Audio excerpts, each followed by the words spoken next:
Here we go.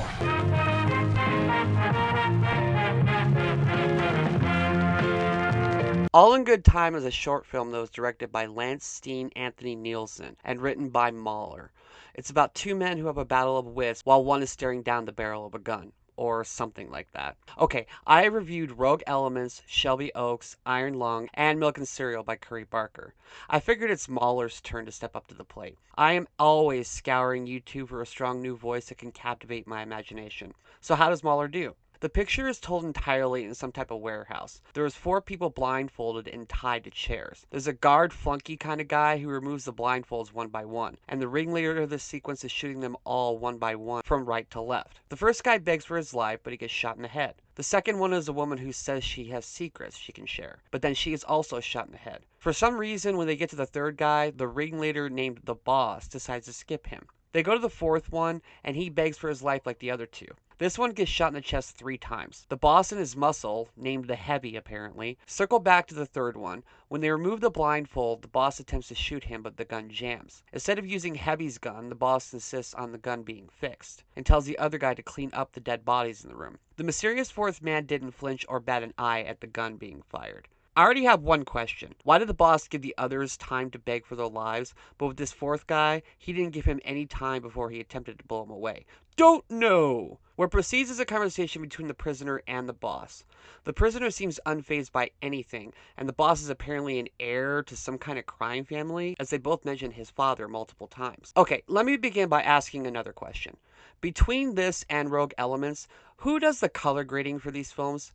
I watched this twice, once on my phone and once on my TV to make sure I wasn't going insane. This film is gray, blurry, and weirdly lit. Whoever is the DP for both of these films, I would like to know if you think proper coloring is an unimportant thing with movies. Even the costumes the characters wear don't contrast with the lighting. They try and complement it, but instead they cause everything to come off as murky and bland. There's a clock that is ticking at the start of the picture, and then we hear it ticking again at the end. The clock is in the scene with our characters like 3 feet away from them the whole time, so why couldn't we continue hearing it, even lightly? If you look at a film like No Country for Old Men, the last scene in that film has a clock constantly ticking in the background. It's quiet during the bigger monologue Tommy Lee Jones is giving, and then the volume for it picks up gradually and organically as the scene requires it to, signifying the passage of time for his character. If we could have heard the clock subtly throughout the entire conversation, it could have added tension to the mental cat and mouse game we are witnessing. There is a vista shot at the beginning and at the end of this film. It is acceptable cinematography, but everything in between is just shot, reverse shot. There is really no life in the camera work that adds to the tension. Every 2.5 minutes or so, the camera will be overhead to show the Heavy coming in, grabbing one of the dead bodies, then the camera will be behind a glass of water that the Boss continues to drink from. What is the purpose of this water? I could understand if the Boss was drinking from it more aggressively as the conversation he is having gets more tense,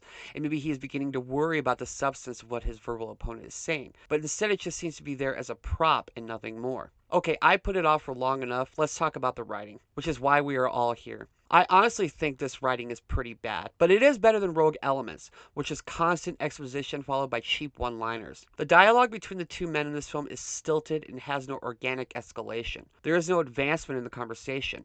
No one seems to be getting the upper hand over the other one. The description in MauLer's video says a chance confrontation takes place between the would-be heir to a criminal syndicate and his captive. The film does a terrible job identifying he is an heir to anything. He just seems to be a dude in a suit shooting people he calls rats. Neither of their motivations are identified except the Boss valuing his father's gun and making his empire bigger than his father ever did. But just like I said in my review of Rogue Elements, I don't know who any of these people are, and why should I care? The dialogue delivery is all over the place, and the things that two men were saying to each other were written to be read instead of it coming out organically like they were real people. The Boss talks about a dog that he had to put down, and even though it's supposed to come off as a metaphor for the hostage being defiant, I wonder if either of these characters know what a metaphor is. They both end up dying in the end, but I didn't give a shit.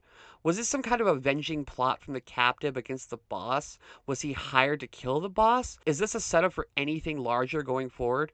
The answer is who the fuck knows, and more importantly, who cares? As I said earlier, my biggest criticism with this picture is there is no organic and escalating tension between the two combatants. When you have two people who are attempting a strong arm power contest against each other, the stakes have to continue to be raised as we and they learn about the state of the world. If you look at a Tarantino film, for example, there is a ton of dialogue, but it escalates into something that moves the plot forward or leads to an explosive climax right when we're at peak of investment. The same can be said in the Scorsese films or even James Bond films, which quite frankly I'm convinced these guys want to make. In all of those examples, they use the dialogue, but they use it in service of action. Grabbing a sip from a drink is not action, it's basic fundamentals. What I'm saying is this film is empty and has no stakes to it, and I could not give less of a shit about what was going on. I will say that it is slightly better than Rogue Elements, but that isn't saying much, as this is just less bad, but still freaking bad. I give All in Good Time 1 star and a golden turkey. If these guys want to keep making these projects to satisfy their egos, that's fine. But they need to shut their mouths about modern Hollywood sucking when the crap they produce is no better than student films I would find from freshman high school students taking the first crack at writing and filming. It's one thing to bitch about Hollywood spending hundreds of millions of dollars on stuff they don't like,